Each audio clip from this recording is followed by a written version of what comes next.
کسی نے حضرت عبداللہ ابن مبارک سے کہا آپ بڑے زاہد ہیں، آپ نے دنیا چھوڑ دی۔ فرمایا میں تو عالم فاضل ہو کے زاہد ہوں، زاہد تو اصل میں عمر بن عبدالعزیز تھے جو بادشاہ ہو کے زاہد تھے۔ مالک بن دینار بھی کہتے تھے وہ بادشاہ ہو کے زاہد ہیں۔ ان کا انتقال ہوا تو خواجہ حسن بصری فرمانے لگے آج دنیا سے بہترین آدمی چلا گیا۔ حضرت سیدنا امام احمد بن حنبل فرمایا کرتے تھے جو عمر بن عبدالعزیز کا ذکر کرے رب تو اس پر بھی رحمت نازل فرمائے گا۔ افسوس کی بات یہ ہے کہ چند دن ہوئے شام میں ان کے مزار کی بڑی بے حرمتی کی گئی۔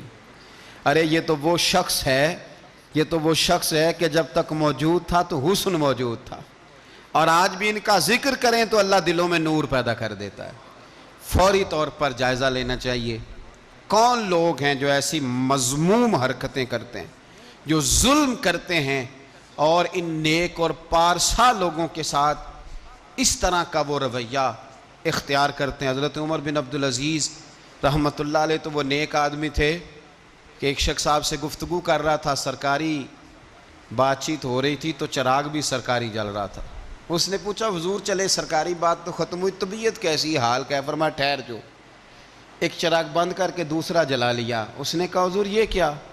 آپ فرمانے لگے وہ سرکاری چراغ تھا، یہ میرا ذاتی ہے۔ جس شخص نے اتنی باریک بینی کے ساتھ تقوی اختیار کیا ہو، نبی پاک سے اتنی محبت کی ہو، دعا کرتے ہیں اللہ ان پہ کروڑوں رحمتیں فرمائے، اللہ ان پہ بے حساب برکتوں کا نزول فرمائے۔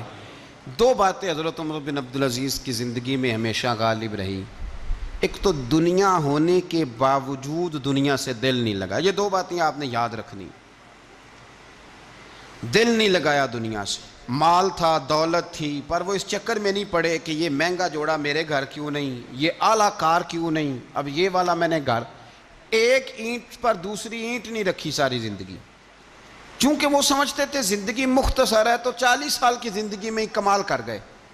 اور دوسرا حضرت عمر بن عبدالعزیز نے ہر وقت ایک چیز اپنے ذہن میں رکھی کہ مجھے اللہ کے سامنے کھڑے ہونا ہے، اور وَلِمَنْ خَافَ مَقَامَ رَبِّهِ جَنَّتَانِ، جو رب کے سامنے کھڑے ہونے سے ڈرتا ہے رب اسے 2 جنتیں عطا کرتا ہے۔ تو لہٰذا یہ 2 باتیں ہمیشہ ذہن میں رکھیں، یہ اتنا بناؤ سنگار، ہر وقت اپنے آپ کو سجانا، گھر سنوارنا، گاڑی، یہ وہ، اتنا اس چکر میں نہ پڑیں، اور دوسرا ایک ذہن بنائیں کہ دنیا سے ہم لوگوں کو جانا ہے۔